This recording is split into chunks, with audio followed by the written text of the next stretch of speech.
And we all sit somewhere on that scale. We all sit somewhere on that continuum, and we move up and down it. So external stresses might impact that. But what we choose to do, what we understand, and how we apply our skills of self-management can also move us along that scale. It can move us up to the healthy end.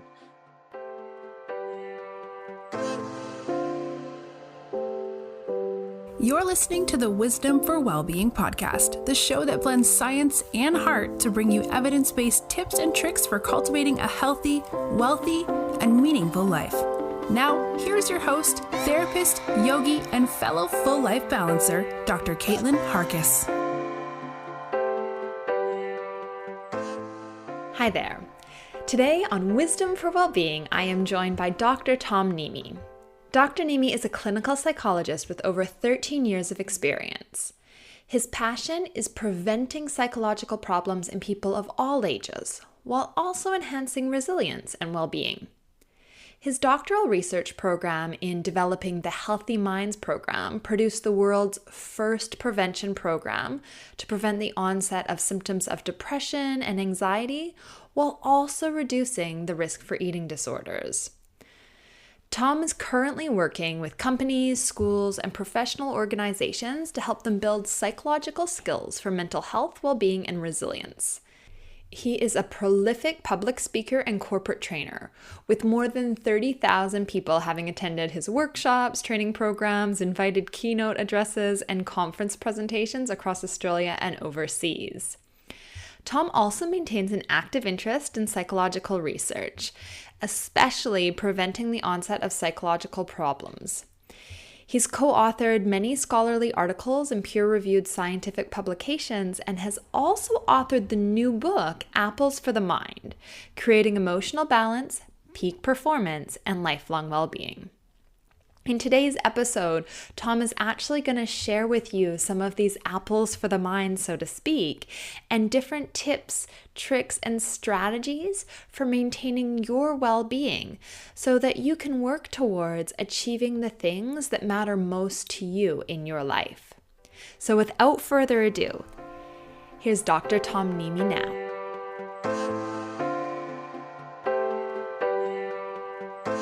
Well, Tom, welcome to Wisdom for Wellbeing. Thank you so much for agreeing to come on the podcast today and have a chat with our listeners about the amazing work you are doing in regards to what we would call preventative psychology. Thanks for having me. No, it's great to be on your podcast. Well, I guess just to start things off, Tom, would you mind just sharing a little bit about who you are and the amazing work that you're doing? Well, I didn't start out wanting to be a psychologist. I wanted to be a race car driver, but that didn't work out.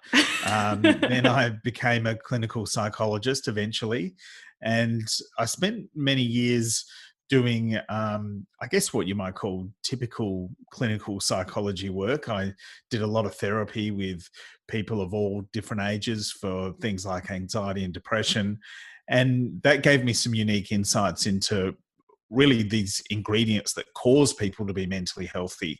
And the concept that really infatuated me was psychological immunization, that if we took these skills that we teach people in the therapy room outside the therapy room into places like schools and workplaces, maybe we could prevent problems and maybe we could help people to be very mentally healthy. And this is an approach to psychology many people don't think about, but that's now become 100% of our work. And I'm thrilled now to have spent time at Flinders Uni developing our Healthy Minds program. We had some amazing results. They were published in 2015, I think, in a major international scientific journal. And since then, our work is all about preventing psychological problems. And it's an exciting space to work in. And I find it really rewarding because people do connect to these ideas once they hear them. I really like how you use the term psychological immunization, and we're recording this during, the coronavirus pandemic. So hearing the idea of psychological immunization, I'm sure will flag and resonate with a lot of people. You also mentioned, your work with Healthy Minds. I know you went to Flinders and really established an evidence-based program. You did your whole PhD developing and cultivating a program that provides the psychological immunization. Would you mind just sharing what Healthy Minds is so the listeners know this amazing work you're doing?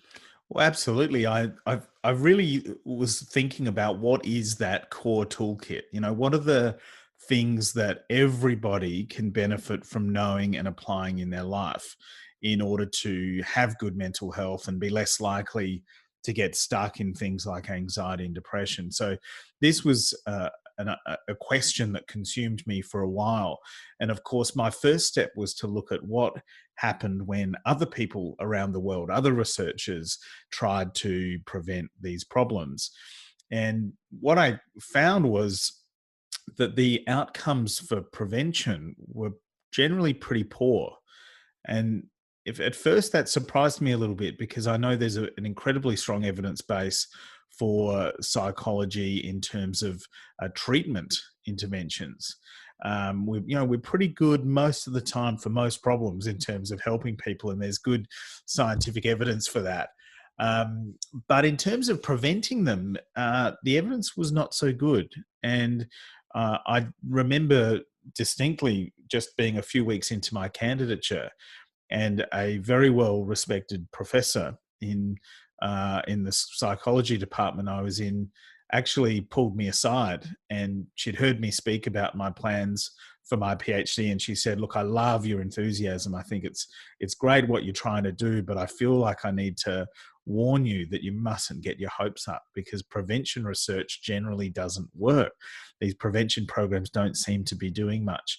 So for me, I knew that I would need to take a different approach. And it was interesting because it was just around the time that transdiagnostic theory was gaining traction. And would you mind just explaining what transdiagnostic theory is? Absolutely. If you look at the word, it's made up of trans and diagnostic. So trans meaning across and between, and diagnostic meaning diagnoses. So across and between multiple diagnoses. It really speaks to what are those fundamental underlying things that affect people's mental health generally. What is it that's common between different conditions? And so this was a very different way of thinking about it, because typically treatments and prevention as well were very much about targeting particular syndromes, particular clusters of symptoms, or what we come to know as various disorders. And as I said, the outcomes weren't great. And so for me, it was about looking at a different approach. What would be something that might work, something that was new and different? And so transdiagnostic theory was just gaining traction because it said, well, psychological problems have more in common than not. And that there are these processes that operate across and between many conditions. And now this really resonated for me as a clinician, and I don't know if you can relate to this, Caitlin, or not, but it occurred to me that it would be very strange to have a client who presented with anxiety, for example, but who had no symptoms of depression whatsoever. Or if someone had an eating disorder like bulimia nervosa, to have no symptoms of anxiety, that as well would be strange.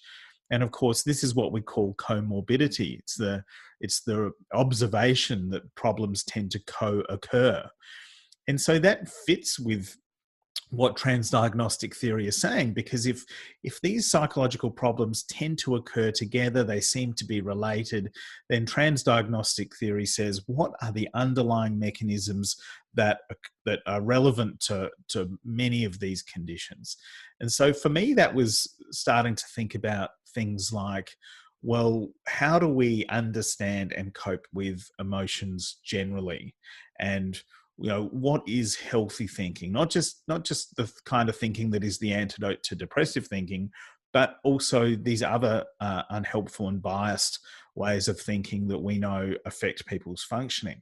And what are the broad risk factors that confer risk to people for multiple problems? And what are the protective factors that are protective across multiple factors? So this was like stepping back and surveying the big picture landscape of what makes somebody healthy in their mind. And that was the starting point of then constructing this program, which initially was 8 classroom lessons to be delivered in high schools. And then that's where kind of it all began as a program. That's incredible. So this is not just something that you were sitting around and kind of thought, oh, this would be a good idea. You actually went and did a PhD, like you compiled the research, you've published the research in a really prestigious journal around the ingredients to create psychological well-being through looking at different, I guess, commonalities between different mental health disorders or challenges people might have, as well as the protective factors that are common for a wide variety of, I guess, life difficulties. Yeah. Yeah. And it's about thinking about mental health in a different way. So not needing to put everything into little boxes of diagnoses. And, people tend to often think of themselves as either, they can be quite categorical about mental health. Either I'm healthy or I've got a problem. Either I'm depressed or I'm not. And you can see that's a very black and white way of thinking about mental health. Whereas I think we all sit somewhere on a continuum of mental health. And at one extreme, we're really not functioning well at all. But we can be all along that kind of scale, all the way up to being very mentally healthy. And we all sit somewhere on that scale. We all sit somewhere on that continuum, and we move up and down it. So external stresses might impact that.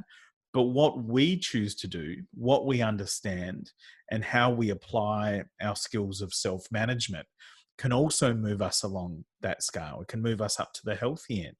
And this is, for many people, not the usual way of thinking about mental health, because unlike our physical health, where we assume some responsibility for it, we kind of get that if we engage in unhealthy behaviors, if we eat the wrong thing, if we don't exercise, we know that it's going to have an impact on our bodies. So there's this implied responsibility. Now, knowing what we need to do doesn't always translate into actually doing it. But most people, you would say, kind of know the things they need to do to be healthy in their bodies.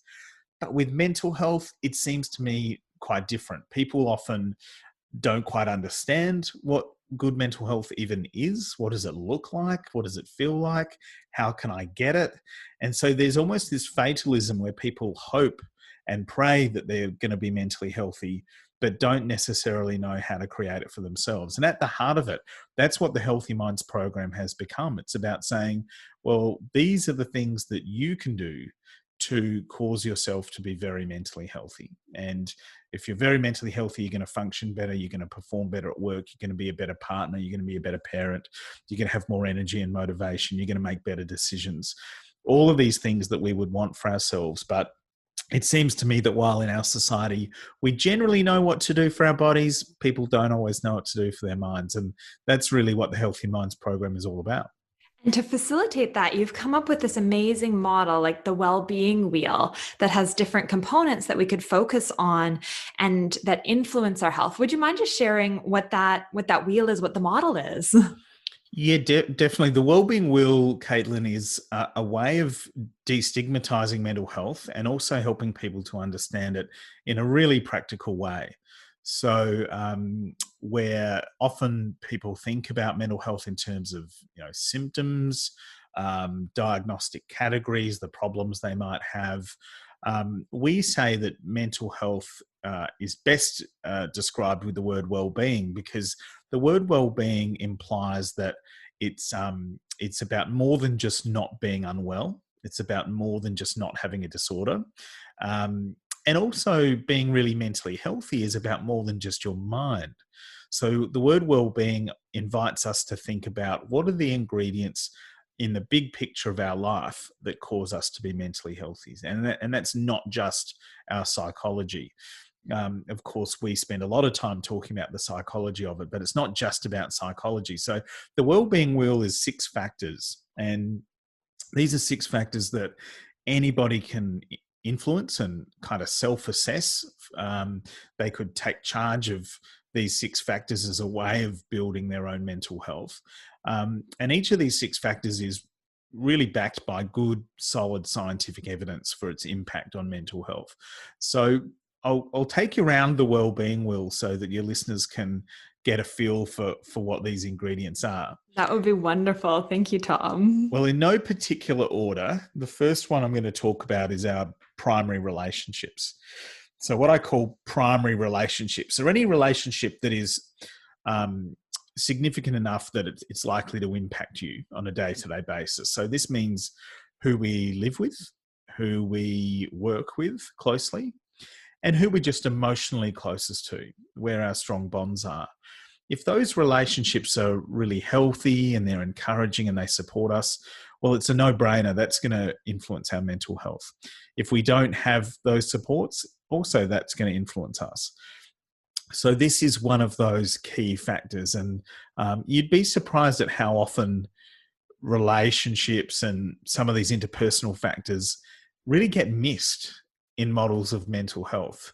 You know, a lot of the academic literature talks about a biopsychosocial model of mental health. They say, well, yeah, there's biological factors, there's psychological factors, and there's social factors. But that kind of social, interpersonal relationship side of things too often gets ignored. So we include it here. The next one is about our biological needs and our bodily health. So these are really practical things like sleep, being hydrated, having a balanced diet, managing any health risks that we might have. And these are all things that I think people at the moment, you know, the current context of the world, as you mentioned, the COVID-19 pandemic, these are things that they seem like little things. They seem like things that we just let run on automatic pilot. But we could kind of take charge of these as opportunities to maintain our mental health.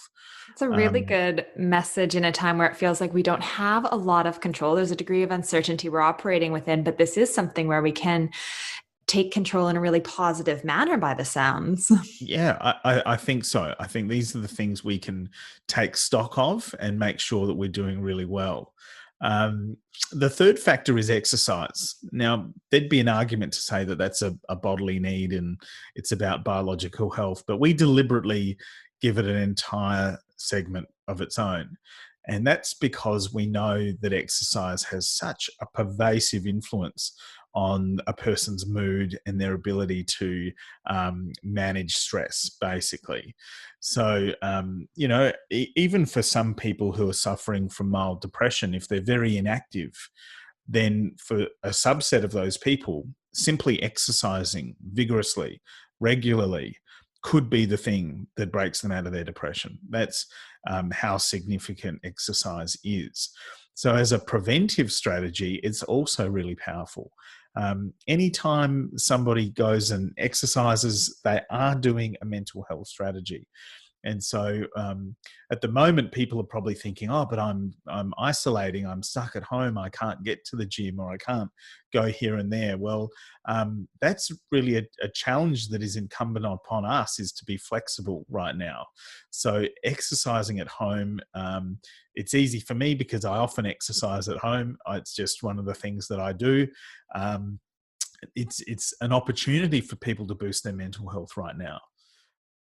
And probably a chance, as you said, to be flexible and creative about how they might do it differently if they always went to the gym before. I know a lot of gyms are putting classes online, and if they haven't, I think a lot of local businesses would probably love to have someone new come and join their classes, or, you know, YouTube something if they need a workout idea. Absolutely. Absolutely. So I think that's an opportunity for everyone right now listening, is if you're not exercising, this is a way you can boost your mental health. Then we come to psychological skills. Now, this is the segment of the wellbeing wheel that for many people is a bit of a mystery. You know, it's funny, Caitlin, I think people assume a level of esoteric knowledge in psychology. There's I had an Uber driver several months back. When I told him I was a psychologist, he asked what I did for a living. I told him, and he nearly ran off the road, and he looked at me and said, "So you know what I'm thinking?" And I said to him, "No, mate, I'm not a psychic. I'm a psychologist." And there was sort of this assumption that I was somehow reading his mind. And people often do ascribe this kind of level of esoteric knowledge to psychologists that isn't really justified. I mean, certainly intuition is a thing, but I remember doing undergraduate study and friends saying, "Oh, you're analyzing me," and I was like, "No, I'm not. I'm really not." And Please invite me to the party. So, psychological skills for many people is a mystery. And if we introduce the Wellbeing Wheel in one of our Healthy Minds workshops, and if I don't give examples of what I mean, invariably someone will put up their hand and say, "But what do you even mean? What are psychological skills?" So this really is the heart of what we mostly teach. I mean, the sleep, the exercise, we can get that knowledge all over the place, but the psychological stuff is what we really hone in on. So for people listening, the things that we're talking about are things like our ability to make good decisions when we're feeling strong emotions. It's about thinking in ways that are healthy and helpful to us. And it's also about things like how we relate to ourselves, how we treat ourselves, how we evaluate and judge ourselves. That's another big part of it. So that's something we can expand on in a minute if you like. There's always a lot to talk about with psychological skills. And then the last couple of segments on the Wellbeing Wheel, the next one is, I call it the balance segment. And it says that part of being mentally healthy means having fun for fun's sake, having interests outside of our work or our schooling, and just having a social life generally. So this is, it's probably one of the things that's most challenged at the moment if people are stuck at home and that kind of thing. But we've got to kind of take this as a challenge. We've got to make it a project. How can we have that fun? How can we keep those social connections going?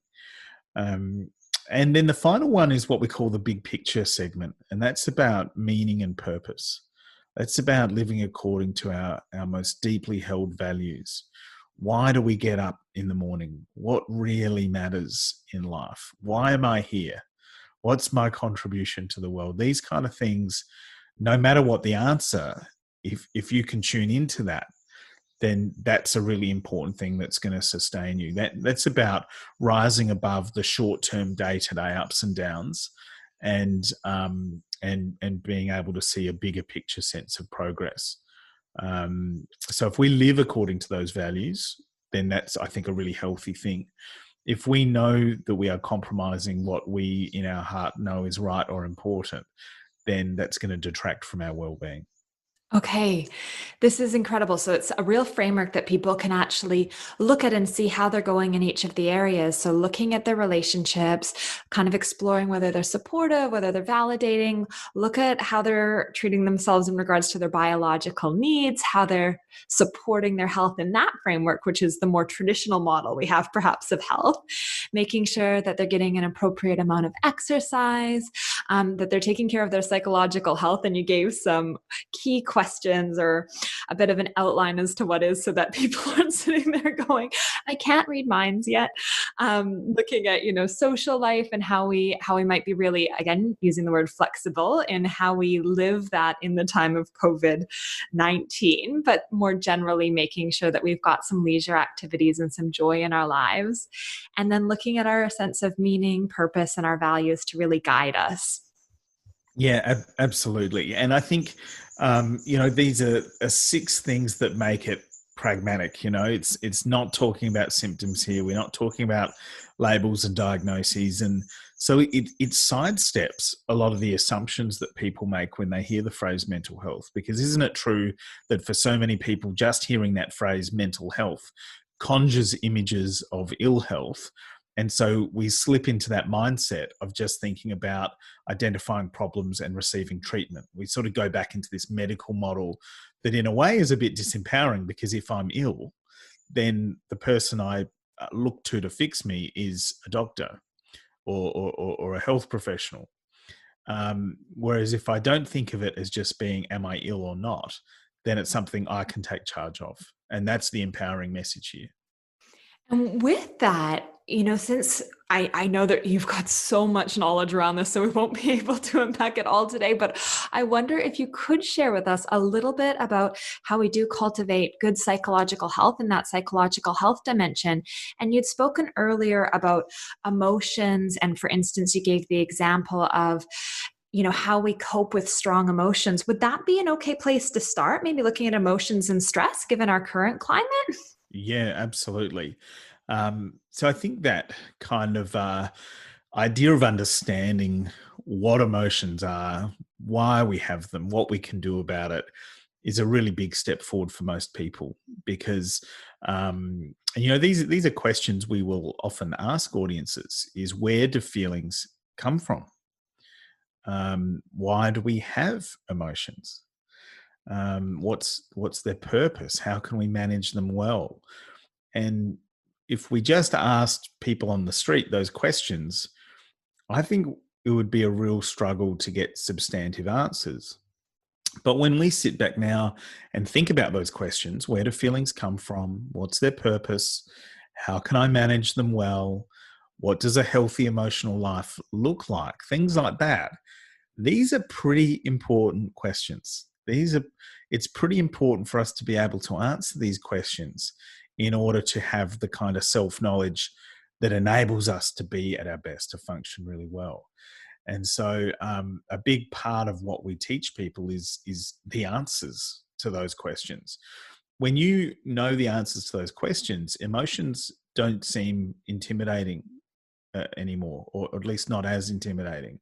And we don't feel like our lives are being driven and governed by emotions and their urges. That's a very empowering step for a human being to take. And so I guess we can have a go at answering some of those now, if you like, Caitlin. Yeah, would that be okay? Maybe if we start with where feelings come from? Yeah, definitely. I think, people might say, well, don't feelings happen in your brain, or don't they come from your heart? These are all, I think, valid perspectives to a certain degree. But my psychological answer to that is that our feelings don't really come from events in our life. And probably that'd be the most common answer. People would say, well, something happens, and then as a direct response, I have a feeling. So if something really frustrating happens, I'm going to feel angry. If something terrible happens, I'm going to feel upset or sad, or whatever the case may be. But really, what psychologists have learnt is that it's not really the event itself that causes how we feel. It's actually how we think about and interpret that event.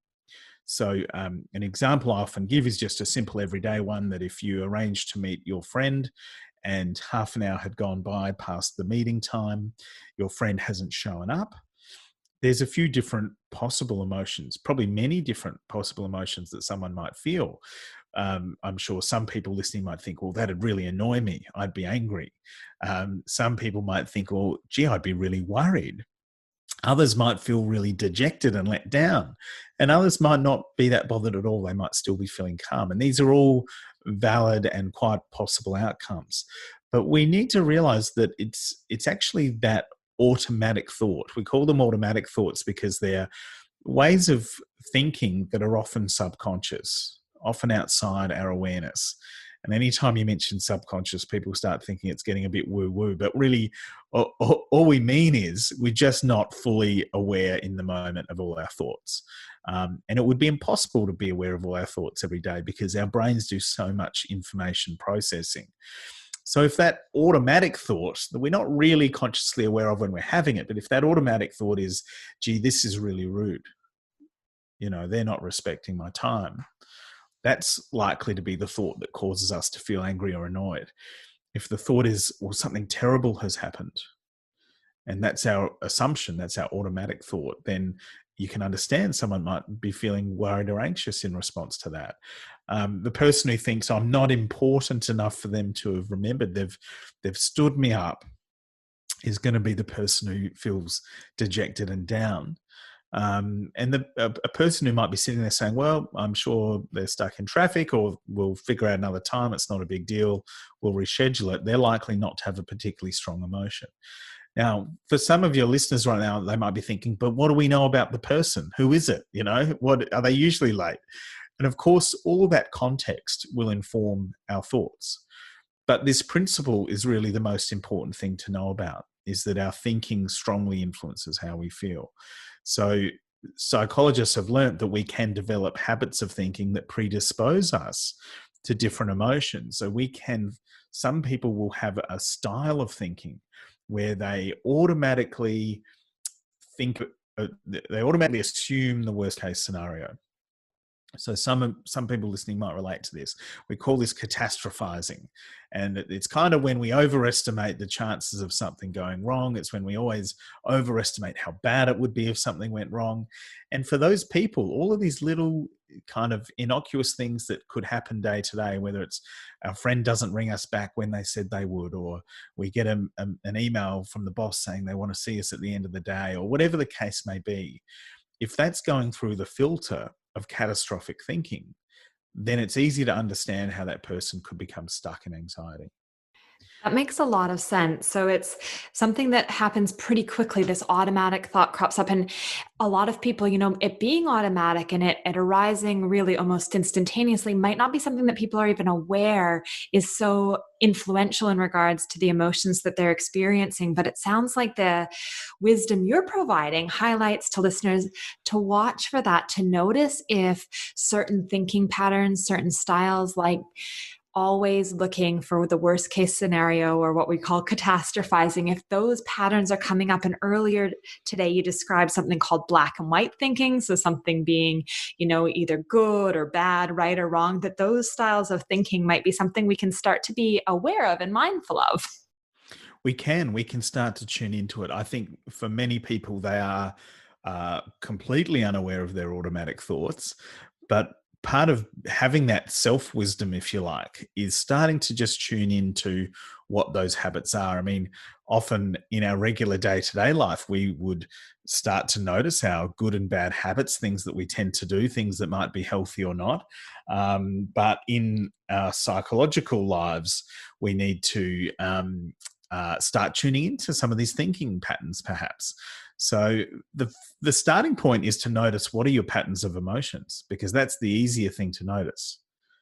So if anyone says, well, yeah, gee, I'm always that person who's really worried or feeling panicked, then we can take a step back and we can ask, well, if you had to take a guess at it and write it out in a sentence, what was the thought that caused you to feel panicked? If you had to put it into a statement. And that's when we get this window into our automatic thoughts. And often it's really helpful for people to diarize their thoughts, just literally to write them down when they're feeling strong emotions. I'm feeling this because I was thinking, and answer that sentence. That's a great action that people can take away. So listeners right now, if you're driving, maybe not, but otherwise maybe make a note that you can do this, that you can go, I'm feeling this because I was thinking this, to start to diarize it really regularly and start to give that same attention to your psychological health that you might be doing to other areas in regards to your physical health and things that we feel perhaps more aware of or in control of. Why would someone be prone to experiencing anxiety? You mentioned that sometimes emotions have a purpose. What's going on with the purpose? Why do we feel these uncomfortable things? Well, the emotions themselves, there's kind of two questions here. One is, what's the purpose of emotions? And the other is, why would someone get stuck in a particular emotion? And really that stuckness is really the sign of, maybe it being a problem, not necessarily a disaster. It's very common for people to be stuck in particular emotions, very common. It's part of being human. But if we did notice that we're kind of all like day after day, we're feeling worried, or something's happened and a week later, my prevailing feeling is panicked and anxious, then that's when we need to say, okay, why am I stuck in this state? And why are my emotions not like the weather? Because really that's the hallmark, I think, of a healthy emotional life, is when emotions come and go. But the answer of why we have emotions at all, I mean, we know they kind of come from this thinking. they also come from, our thoughts aren't always verbal. They aren't always in words and sentences, but that's a good way of capturing them. It can also be in images. And it stems from things like our perception of threat. So if you want to know why we are the way we are, look to evolution. Evolution gives us a lot of clues as to why we are the way we are. And so from an emotional standpoint, an emotion like fear is very adaptive. People with anxiety disorders say they want to get rid of fear. Often, I want to get rid of this feeling. And my message to them is, well, we don't want to get rid of it completely. We don't want to be stuck in it, but we don't want to get rid of it. Because if we as humans couldn't experience fear, we'd be dead. None of us would exist now. Because that ability to perceive threat, to receive those physiological correlates of anxiety, a racing heart and blood pumping around our body, that enabled us to keep ourselves safe. So the gift of fear, the purpose of fear, is to be safety seeking. So we can almost think about emotions as having a really helpful, purposeful side to each of them. And the shadow side, or the difficult part of these emotions, is either that subjectively they just don't feel that nice sometimes, or that if we let that emotion run our life, then that could cause problems. So emotions are often designed for a short-term response to help us in the moment, and then we go back to a balanced state. So fear is one example of how it's adaptive. That's a beautiful framework. I've never heard of the gift of fear, but what a lovely way to practice some willingness to receive, to experience that emotion. Because if we know that it is something that evolved to help us survive and, got us here to this point in evolution today, it does change the relationship. And then in the context of the weather, emotions coming and going, like a thunder shower might show up one day and the next day, maybe we get a rainbow. It makes it feel less scary, less unknown if we know that there's perhaps going to be some fluctuation. And if there isn't, then that's when we might have to look to seek a little bit of support and help so we can get back on board with the idea of emotions coming and going, even the ones that might subjectively feel more uncomfortable. Yeah, exactly. And this is the big trap for many people, is that there is a prevailing myth which says, if I'm mentally healthy, I must feel good. And it's a myth. It's nice to feel good. We want to feel good regularly, but it's not normal to feel good all the time. And if people see not feeling good, not feeling happy, let's say, in any given moment, if they judge that as their best indicator of whether or not they're mentally healthy, then I think many people are going to be judging their mental health harshly, saying, well, I'm not there yet, or something's not right, I'm not feeling happy. And I can understand why people hold that as the ultimate outcome. They feel that being happy kind of all the time is what they're working towards. Many parts of our society is built up to give us that impression.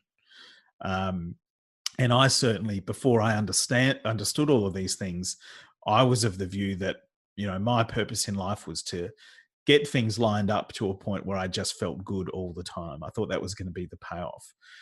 It's kind of almost this hedonistic goal. But I've since realized that life having meaning and purpose, richness, excitement, challenge, for me is much more important than just feeling good all the time. I want to feel good regularly, but it's definitely not normal to feel good all the time. So let's not judge ourselves if we're not feeling happy in any given moment. There's two things I want to grab from that, Tom. You mentioned life having meaning and purpose. And with that, it kind of leads to perhaps the understanding that there's going to be some challenges or some stressors along the way in regards to creating a life that has meaning and purpose. It may not always be easy. And in that pursuit, it may mean that things do not feel happy all the time, but that there's an underlying framework for why you might do something that's more difficult or challenging. Would you mind talking us through how we manage stress or what it means? Because a lot of us are quite nervous around feeling stressed and are worried about it.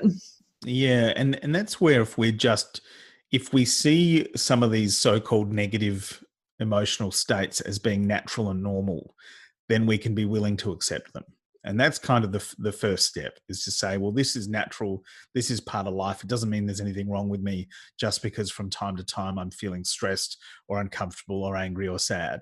All of those things are absolutely part of a healthy psychological life.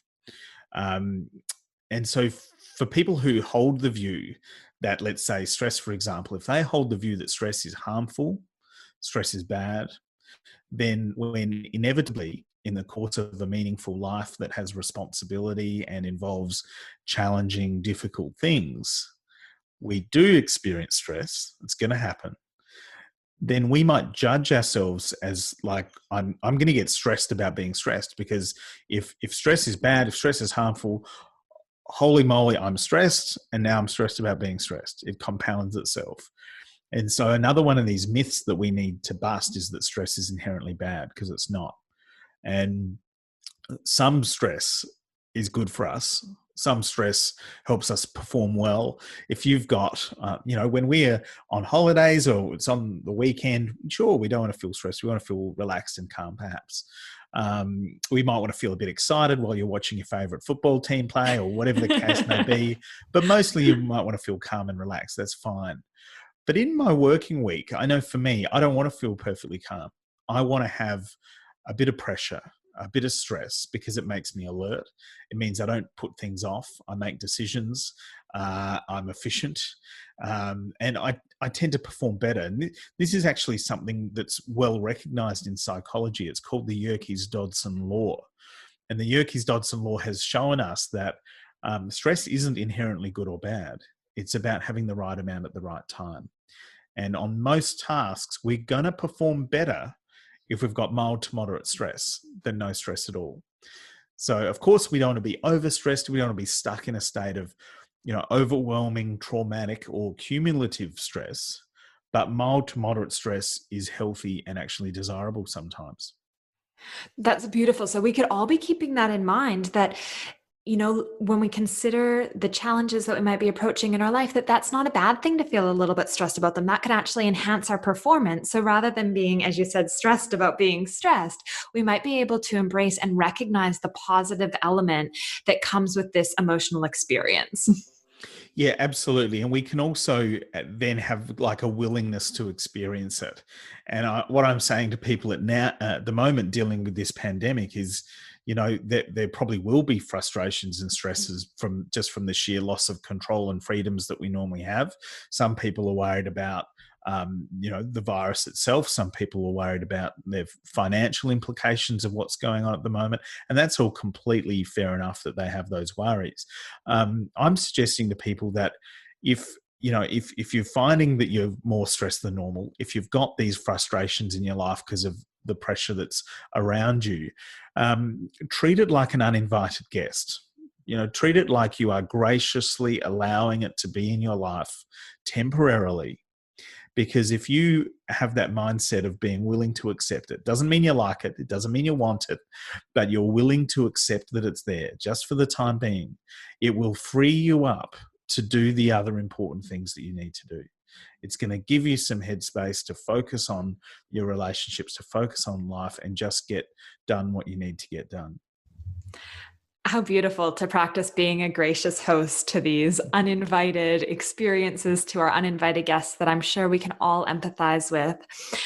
As we sort of start to wrap things up, I was wondering if you would also give the listeners a bit of an overview of the concept of self-compassion just quickly, because I wonder if that applies as well. When we're experiencing these uncomfortable emotions or feeling particularly overwhelmed, you've focused a lot on self-compassion in your work, and I think that sounds like a really beautiful another gift that we could give the listeners. Oh, definitely. And when we talk about transdiagnostic factors, one of the biggest protective factors against all forms of mental ill health, I think, is self-compassion. And this is a very different concept to the phrase self-esteem, which we all hear a lot about. For years, decades even, it's been about self-esteem, helping people to feel good, praising them, evaluating ourselves favorably. But self-esteem is not everything it's cracked up to be, and self-compassion is much more powerful. And self-compassion is, how do I treat myself? How do I treat myself when I'm going through a difficult time, or I'm having a bad day, or I've made a mistake? Do I treat myself with that same kindness and forgiveness and acceptance that I would someone that I really cared about? And for many people, they don't. They don't afford themselves the same kindness and forgiveness that they afford the people that they care about. And this is a big opportunity for people to change their emotional lives. It's simply to say, well, I can be my own best friend. I can be a wise, supportive, and encouraging voice to myself. I realized in my late teens that I was more harsh and hard-hearted and judgmental of myself than the people around me. And this had become a stumbling block emotionally. So when I started to just comprehend, and I wasn't familiar with the terminology self-compassion back then, but it was just this idea I could be a friend to myself. And that really changed my life. It meant that I could rely on myself for what I needed. I could give myself comfort. I could give myself encouragement. That's a powerful thing. We spend our whole lives in our own heads with this kind of self-talk that is often automatic and subconscious. So it can be transformative for people to say, I'm not going to allow myself to be treated in a harsh manner that is not fair. I'm going to treat myself with kindness. And that single shift for some people is just life-changing.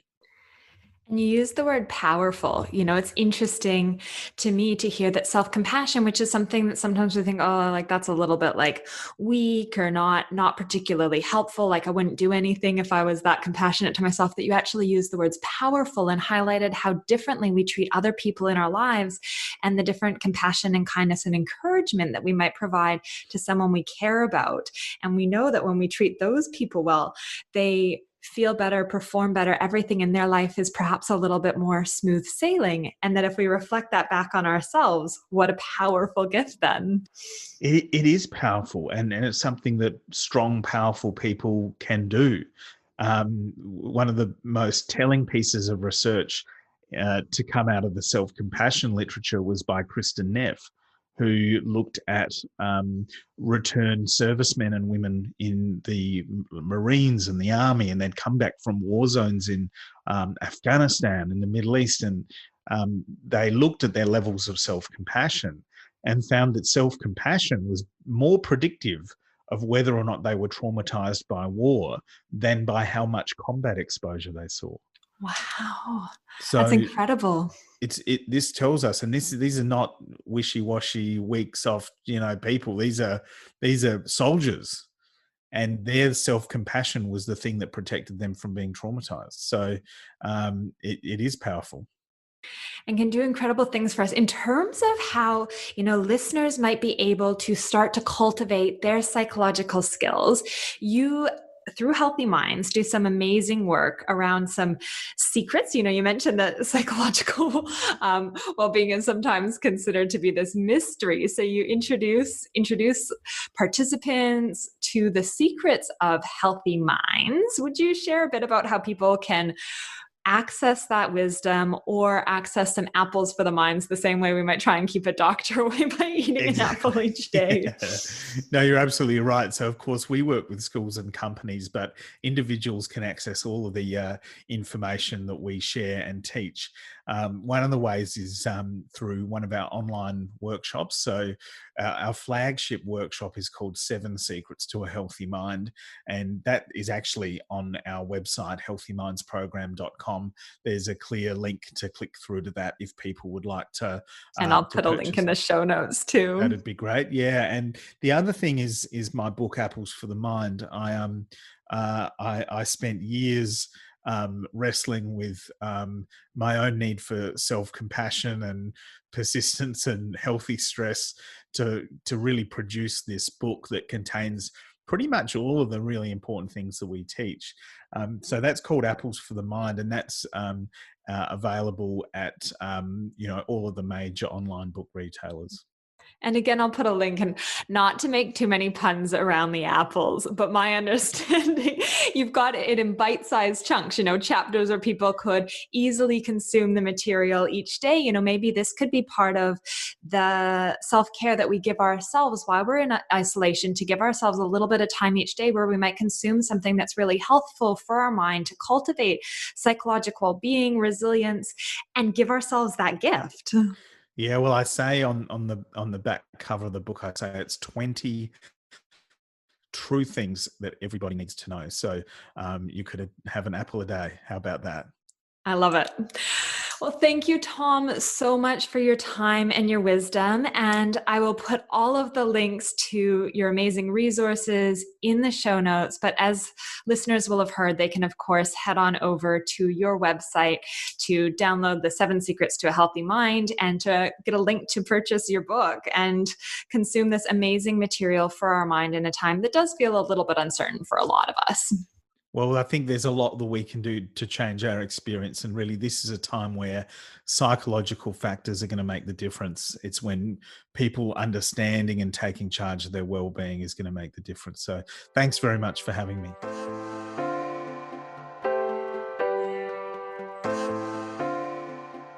I hope that you found this interview with Dr. Nehmy as applicable and as practical as I did.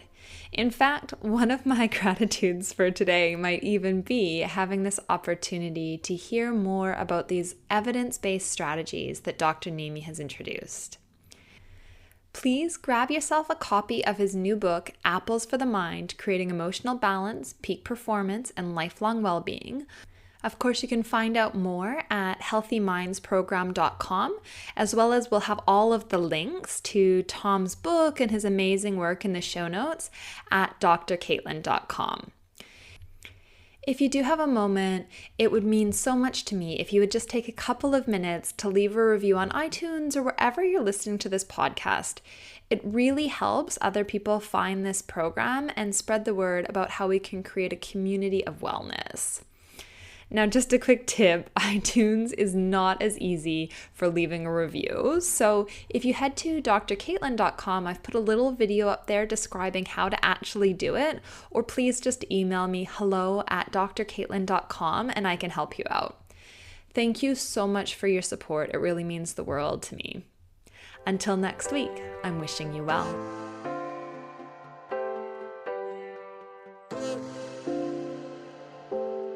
Thanks for joining us this week on the Wisdom for Wellbeing podcast. Please visit drcaitlin.com to connect, find show notes, other episodes, and to subscribe. While you're at it, if you find value in the show, we'd appreciate a rating, or perhaps simply tell a friend about the show. Wisdom for Wellbeing is not a substitute for professional, individualized mental health treatment. If you are in crisis, please contact 000, your local emergency number if you are outside of Australia, or attend your local hospital ED.